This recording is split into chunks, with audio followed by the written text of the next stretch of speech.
So hello everyone, Swami Vivekananda AKR chemistry classes में आप सभी का स्वागत है। तो देखिए भाई, नेक्स्ट हम क्या देख रहे थे। अब देखिए हमारा इतना ये मैंने आपको मोलर कंडक्टेंस जो एविडेंस थे हमारे वर्नर सर के, जो वर्नर सर ने एविडेंस दिए किसी और साइंटिस्ट के पूछने पर, प्रूफ एक प्रकार से दिए, वो क्या थे? Molar conductance, cryoscopic measurement, PPT मतलब कि प्रेसिपिटेट फॉर्मेशन। तो अब देखिए मैं आपको इनकी रिएक्शन के साथ ये पॉइंट समझाता हूँ, जल्दी से समझा दूंगा, कोई ज़्यादा टाइम नहीं लगेगा। ठीक है, एक काम कीजिए, आप रफ कर दो ये कंप्लीट। ठीक है, लिखिए, जल्दी लिखिए। क्या लिखना है? सबसे पहले हम क्या देखेंगे भाई? इलेक्ट्रिसिटी का फ्लो। ठीक है, मोलर कंडक्टेंस को चेक करेंगे सबसे पहले हम। मोलर कंडक्टेंस,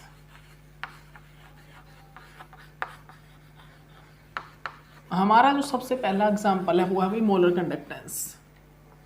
ठीक है, क्या भाई? मोलर कंडक्टेंस है। अब उस मोलर कंडक्टेंस में देखिए रिएक्शन, देखिए आप बिल्कुल सेम, वो जो कॉम्प्लेक्स थे ना भाई वो सभी बना लीजिए, सभी बना लो, वो कॉम्प्लेक्स है। ठीक है, इनको भाई जैसे ही हम वाटर में डिसोल्व करेंगे ना उसके बाद देखना। ठीक है, यहाँ पर तो बनेंगे भाई कितने? CONH3 का 3 पॉजिटिव प्लस 3 Cl नेगेटिव। ठीक है, सेकंड लिखिए, सेकंड को लिखिए, जल्दी लिखिए भाई। आप खुद भी लिखिए, आप खुद भी लिखिए भाई इसको। ठीक है, जल्दी लिखिए आप भी। ठीक है, वाटर में जैसे डिसॉल्व करेंगे COCl, वो जो भी कॉम्प्लेक्स जो भी मैंने लिखवाए थे आपको वो सब आप लिखिए, जल्दी से आप लिखिए वो सभी चीज। ठीक है,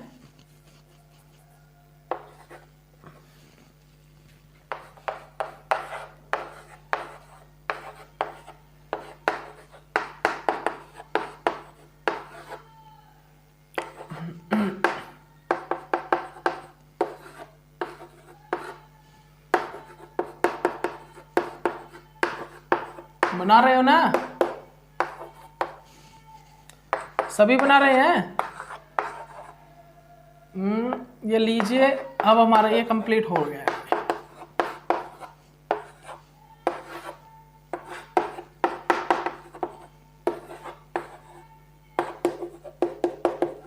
यहाँ पर जो बनते हैं आयन वो बनते हैं 0, यहाँ पर एक भी आयन नहीं बनता। ठीक है, अब देखिए, अब मैंने आपको बता दिया था कि मोलर कंडक्टेंस क्या होता है भाई? इलेक्ट्रिसिटी का फ्लो। और इलेक्ट्रिसिटी का फ्लो कहां पर सबसे ज्यादा होगा? जहां पर आयन सबसे ज्यादा बनेंगे। तो इनमें सबसे ज्यादा आयन कहां पे बने हैं? सबसे फर्स्ट वाले में। सबसे फर्स्ट वाले में कितने आयन बने हैं भाई? 4। एक ये हो गया, एक ये हो गया। ठीक है, आयन अगर देखें तो कितने ब्रेक हुए हैं? 3 आयन ये होंगे, 3 और 1 मतलब कि 4 हो गए एक प्रकार से। ठीक है, 4 आयंस फॉर्म, क्योंकि ये तो कंप्लीट एक आयन बनेगा ना, कोऑर्डिनेशन स्फीयर के अंदर है, इसकी कंप्लीट प्रॉपर्टीज कोऑर्डिनेशन स्फीयर के अंदर है। ठीक है, ओके। उसके बाद इसके कितने बने भाई? यही बने हैं यहाँ पर 2।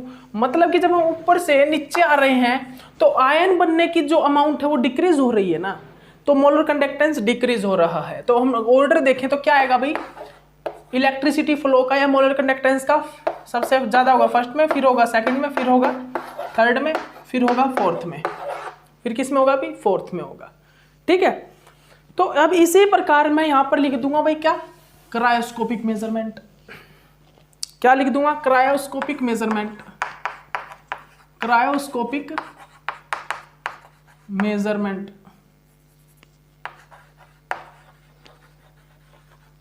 Cryoscopic measurement.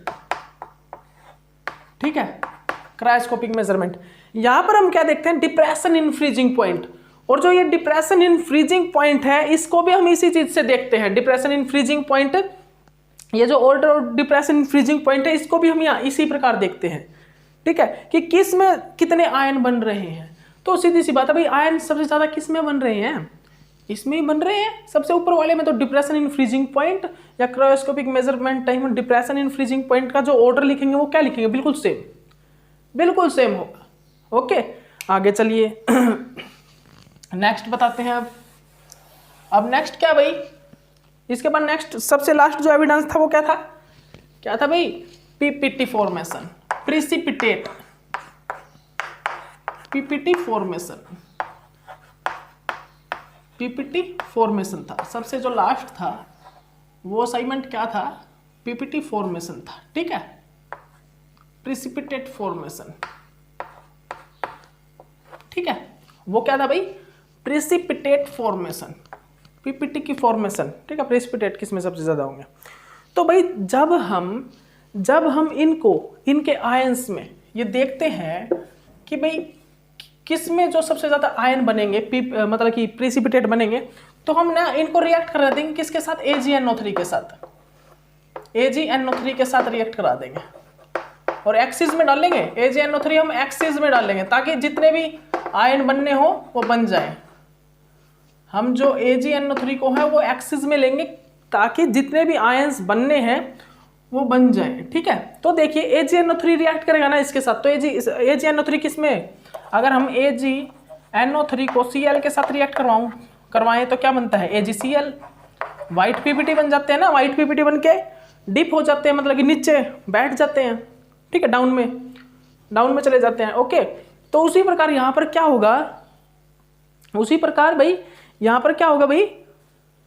होगा, जिसके जितने सबसे ज्यादा आयन बनेंगे ना वो उतनी ज्यादा पीपीटी बनाएगा।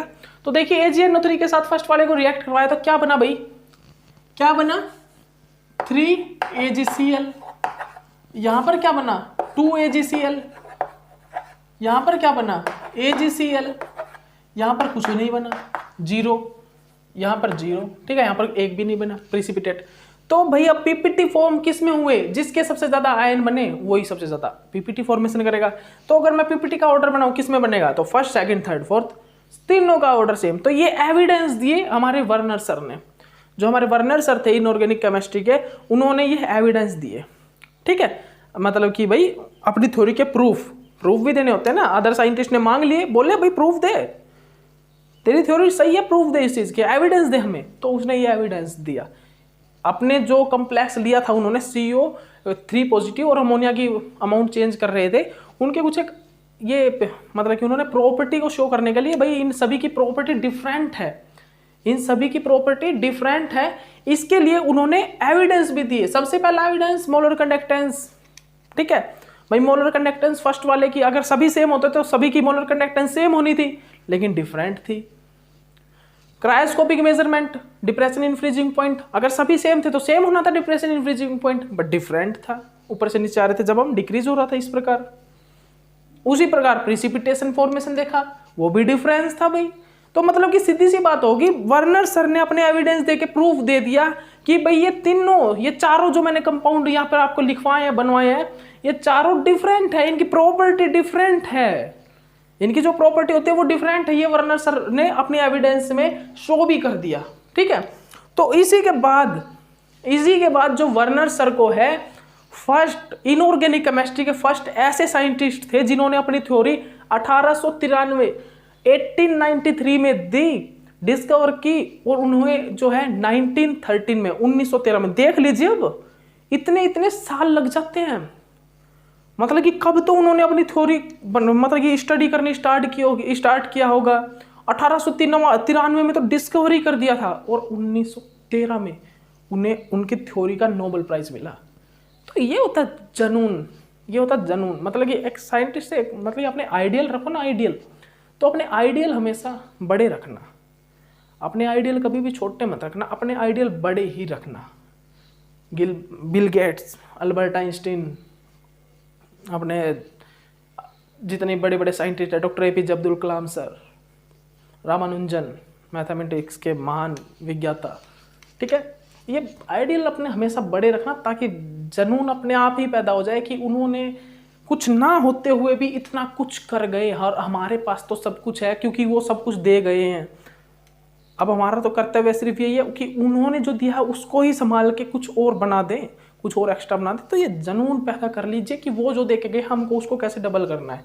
जैसे कि हम हमारे पूर्वजों की चीज़ों को, जो हमको एक प्लॉट दे के जाते हैं, तो हम उसको सोचते हैं कि कैसे हम उसको 4 गुना करें, ठीक है। तो उसी प्रकार जो साइंस हमको मिली है, उस साइंस में हम और डिस्कवरी कैसे करें और उसको कैसे बढ़ाएं, तो माइंड लड़ाओ भाई। अब आ गया है वक्त, अब नहीं, अब वक्त आ गया और माइंड लड़ाओ और अंदर घुसो साइंस के और पढ़ो उसको, ठीक है। गीता पढ़ो, गीता में बहुत कुछ है।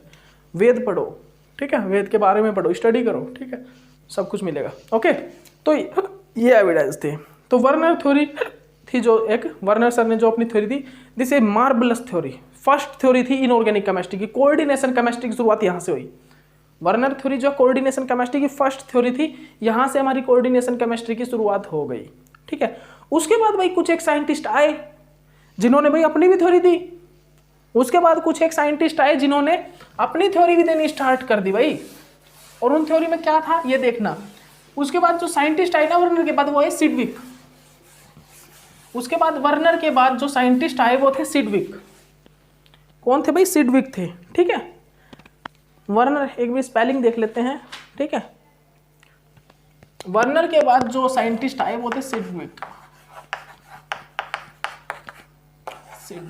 यही है ना, स्पेलिंग देख लेते हैं एक बार, हाँ यही है, ठीक है। वर्नर के बाद जो साइंटिस्ट आए वो सिडविक थे।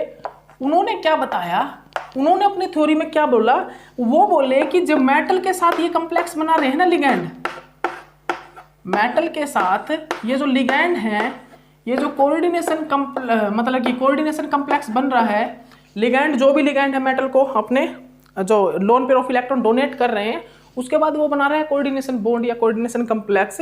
तो उन्होंने यही चीज बताई कि जितने भी लिगैंड हैं वो मेटल को इलेक्ट्रॉन डेंसिटी, अपनी इलेक्ट्रॉन डेंसिटी डोनेट करते हैं और उसके साथ एक कोऑर्डिनेशन कॉम्प्लेक्स की फॉर्मेशन करते हैं।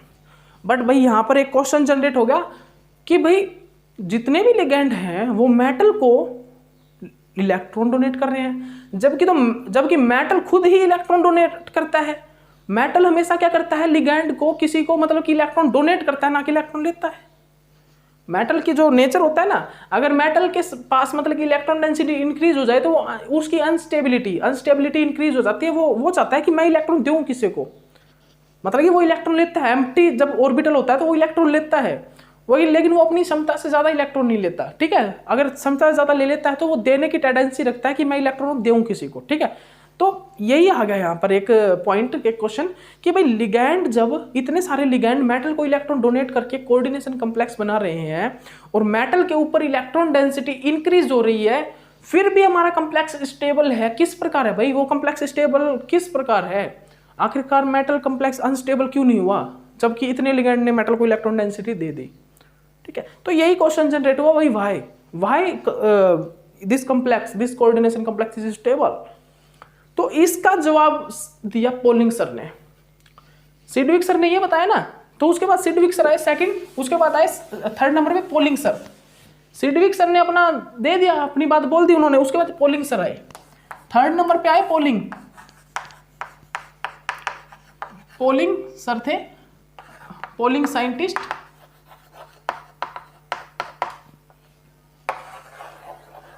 पोलिंग साइंटिस्ट थे जो, पोलिंग सर थे जो, उन्होंने क्या बताया भाई, सुनना तुम इसके बारे में, ठीक है। जो पोलिंग सर थे, सुनना एक मिनट, जो पोलिंग सर ने जितनी भी प्रॉब्लम सिडविक थ्योरी में आई थी ना, सिडविक सर के ने जो थ्योरी दी, जो अपनी बात बताई, एक सामने रखी साइंटिस्ट के, बहुत से साइंटिस्ट थे उनके सामने अपनी बात रखी जो, और उसमें एक प्रॉब्लम आई कि वो स्टेबल कैसे है। उस प्रॉब्लम को पोलिंग सर ने अपनी थ्योरी दे करके दूर कर दिया। और वो थ्योरी कौन सी थी भी? Electron neutrality theory, electron neutrality principal.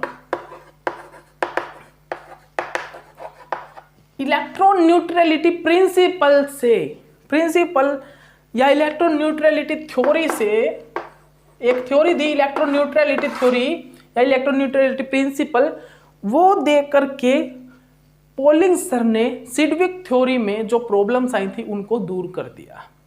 अब इलेक्ट्रॉन न्यूट्रलिटी प्रिंसिपल या थ्योरी क्या बोलती है?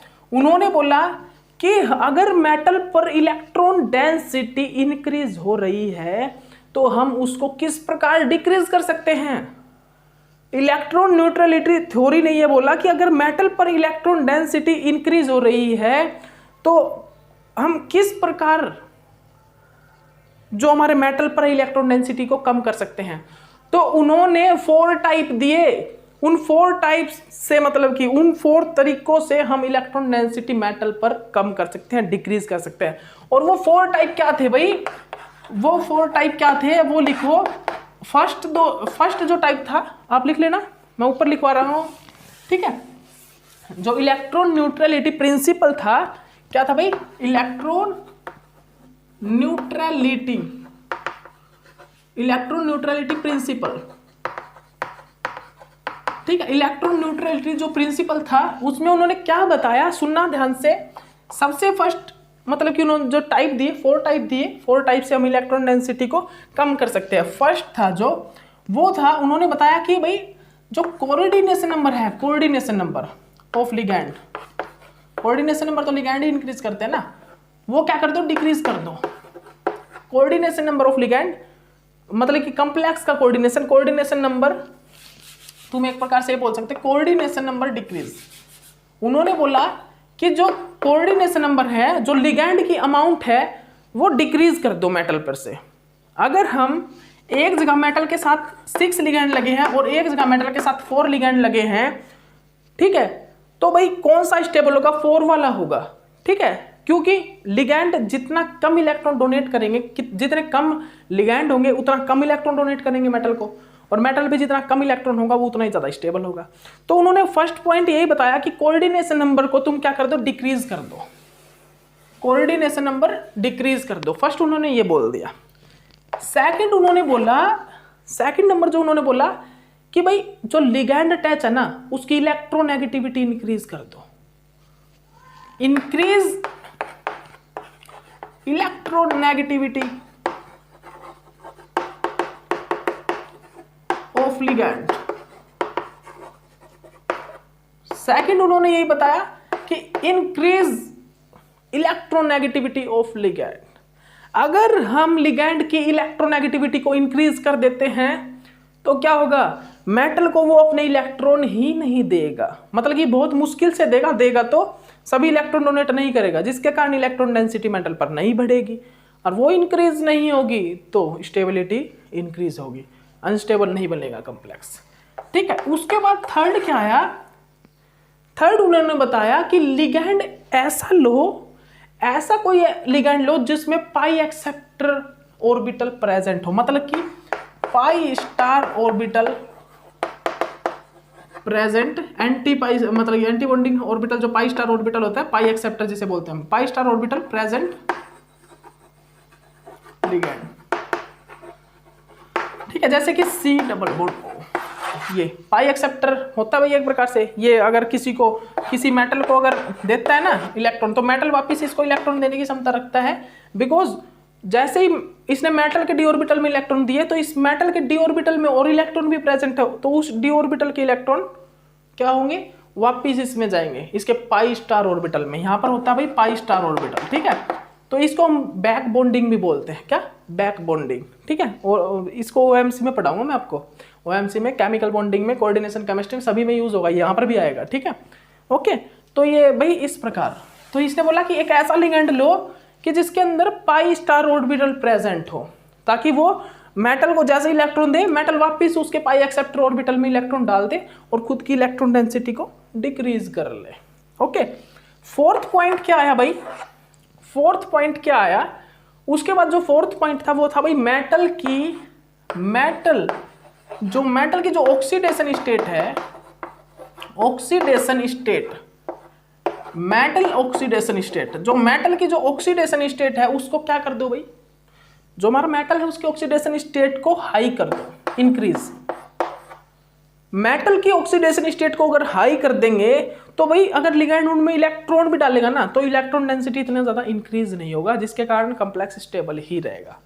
सेकंड उन्होंने बोला कि मेटल की ऑक्सीडेशन स्टेट को हाई कर दो, ताकि अगर ज्यादा लिगैंड भी अटैच हो तो कॉम्प्लेक्स स्टेबल ही रहे, अनस्टेबिलिटी ना बढ़े वहां पर, ताकि इलेक्ट्रॉन आए और मेटल के पास एम्प्टी स्पेस हो, वहां पर इंक्रीज ना हो इलेक्ट्रॉन की डेंसिटी, ठीक है, ओके। तो ये भाई 4 टाइप थे, 4 तरीकों से electron neutrality principle, electron neutrality theory ने ये 4 टाइप दिए, जिनके थ्रू हम क्या कर सकते हैं, मेटल पर इलेक्ट्रॉन डेंसिटी को कम कर सकते हैं, डिक्रीज कर सकते हैं। और ये किसने दिए भाई, ये पोलिंग साइंटिस्ट थे, पोलिंग सर थे हमारे, जिन्होंने इलेक्ट्रॉन न्यूट्रलिटी प्रिंसिपल दिया, इलेक्ट्रॉन न्यूट्रलिटी थ्योरी दी, और उस थ्योरी के थ्रू हमने ये 4 टाइप को स्टडी किया, उससे ही हमने इन 4 टाइप को देखा।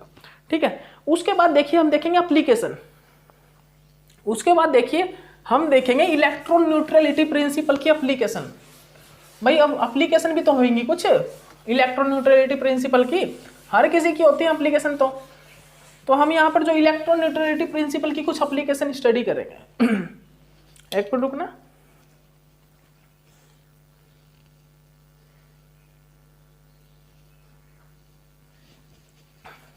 सही है, कोई दिक्कत नहीं है, चल रहा है। तो उसके बाद उन्होंने बोला कि एप्लीकेशन, उसके बाद उन्होंने क्या बोला भाई, ये पोलिंग सर ने दिया था, याद रखना, ठीक है। Application of electron neutrality principle, application of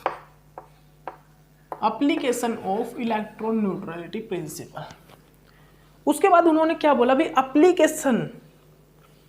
तो देखिए जो हमारे इलेक्ट्रॉन न्यूट्रलिटी प्रिंसिपल था, उन्होंने जो फर्स्ट एप्लीकेशन दी, जो पहली एप्लीकेशन थी वो थी भाई, उन्होंने बताया किसी भी ट्रांजिशन मेटल कॉम्प्लेक्स का जो कोऑर्डिनेशन नंबर है वो क्या होगा।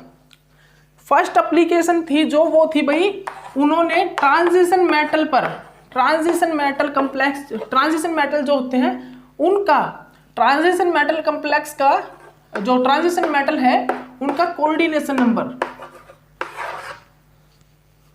सुन लीजिए, जो भी हमारे ट्रांजिशन मेटल है उनका कोऑर्डिनेशन नंबर क्या होगा, कितने नंबर ऑफ लिगेंड एक ट्रांजिशन मेटल पर अटैच होंगे, ये चीज उन्होंने बताई इलेक्ट्रॉन न्यूट्रलिटी प्रिंसिपल ने। जैसे कि सुनिए, अब सुनना ध्यान से, हाई ऑक्सीडेशन स्टेट होगा ना, हाई ऑक्सीडेशन स्टेट होगा तो हाई लिगेंड अटैच हो सकते हैं, हाई लिगेंड अटैच होंगे और हाई कोऑर्डिनेशन नंबर होगा, हाई कोऑर्डिनेशन नंबर होगा।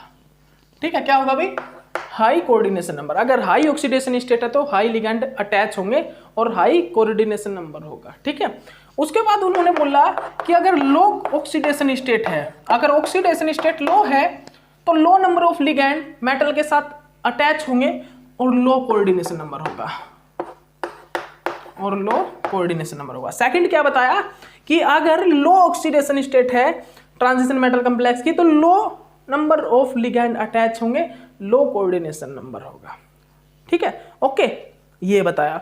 अब इसमें ही एक एग्जांपल भी दिया उन्होंने, इसी चीज का उन्होंने एक एग्जांपल भी दिया स्टेबिलिटी का, कि भाई कहां पर मतलब कि एग्जांपल क्या दिया भाई, कहां पर मतलब कि कम लिगेंड अटैच होंगे, किनका कोऑर्डिनेशन नंबर क्या होगा, किस प्रकार। हमने क्या किया, हमने हमारी पीरियोडिक टेबल में 3D सीरीज ली, कौन सी, 3D सीरीज ली भाई, 3D ट्रांजिशन सीरीज ली, कौन सी भाई, 3D ट्रांजिशन हमने एक सीरीज ली। उस 3D ट्रांजिशन सीरीज में हमने सभी मेटल को ले लिया, ले लीजिए, 3D ट्रांजिशन मेटल में सभी मेटल को ले लीजिए।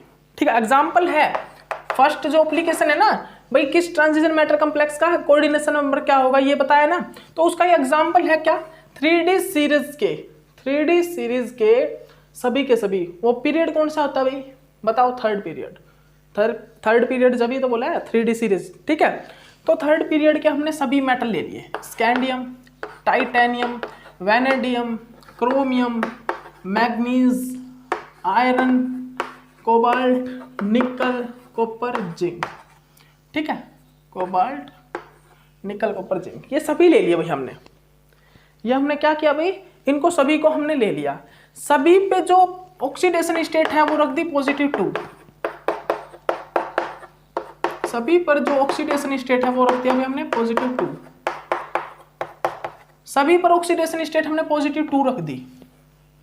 ठीक है, अब हमने क्या देखा, जब हम लेफ्ट टू राइट जा रहे हैं, जब हम लेफ्ट टू राइट मूव कर रहे हैं इस सीरीज में, तो हम क्या देख रहे हैं भाई, इलेक्ट्रॉन डेंसिटी इंक्रीज हो रही है।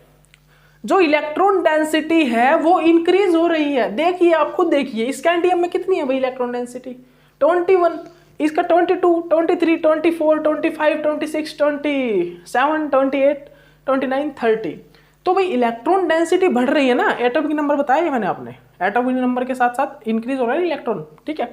तो भाई इलेक्ट्रॉन डेंसिटी इंक्रीज होगी तो क्या होगा? कोऑर्डिनेशन नंबर डिक्रीज होगा। यहां पर क्या हो रहा है? Increase electron density, move left to right.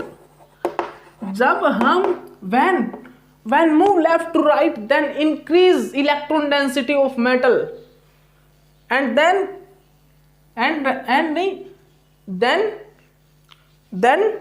decrease coordination number of metal। जो मेटल पे जो कोऑर्डिनेशन नंबर है वो डिक्रीज होगा, ठीक है। कंप्लेक्स का बोल दिए वैसे से, कंप्लेक्स में जो कोऑर्डिनेशन नंबर है वो डिक्रीज होगा। ओके, जब हम मूव करेंगे left to right, electron density increase होगा, जिससे मेटल पे जो कोऑर्डिनेशन नंबर है वो डिक्रीज होगा। ओके, इतना हो गया। अब देखिए सेकंड एप्लीकेशन। अब आपको मैं बताता हूं सेकंड एप्लीकेशन के बारे में। एक मिनट रुकिए।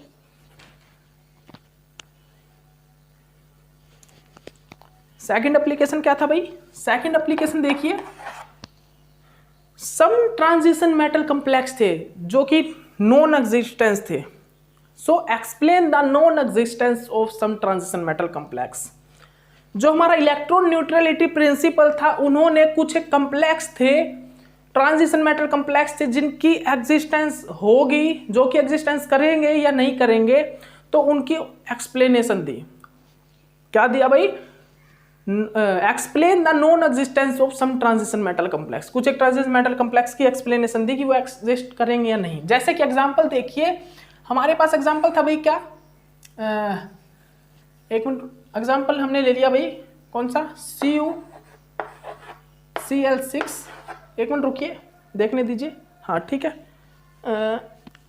हाँ ठीक है, कोबाल्ट लिख लीजिए यहाँ पर लिख लो कोबाल्ट Cl6 2 नेगेटिव, ठीक है। और क्या अभी cobalt Cl6 2 negative and cobalt H2O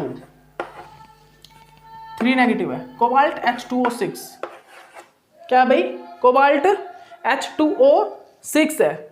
ये दो कॉम्प्लेक्स लिए हमने। कॉम्प्लेक्स कौन से लिए भाई? हमने दो कॉम्प्लेक्स ले लिए, ठीक है, लिख लीजिए आप। और यहां पर जो है ऑक्सीडेशन स्टेट है +2, यहां पर है भाई 4 नेगेटिव। चेंज कर लेना भाई, थोड़ा ये माइंड से निकल जाता है, ठीक है। एक मिनट रुको भाई, बाहर से आवाज आ रही होगी आपको सभी को। हो गया। अब देखिए क्या बता रहा हूं मैं आपको। सेकंड क्या है इसका एप्लीकेशन, कि इलेक्ट्रॉन न्यूट्रलिटी प्रिंसिपल ने क्या बताया? Explanation of the non existence of some transition metal complex. कुछ एक ट्रांजिशन मेटल कॉम्प्लेक्स की नॉन एग्जिस्टेंस को भी एक्सप्लेन किया। जैसे कि एग्जांपल देखिए, ये है भाई COCl6 4 नेगेटिव, CuH2O6 2 पॉजिटिव।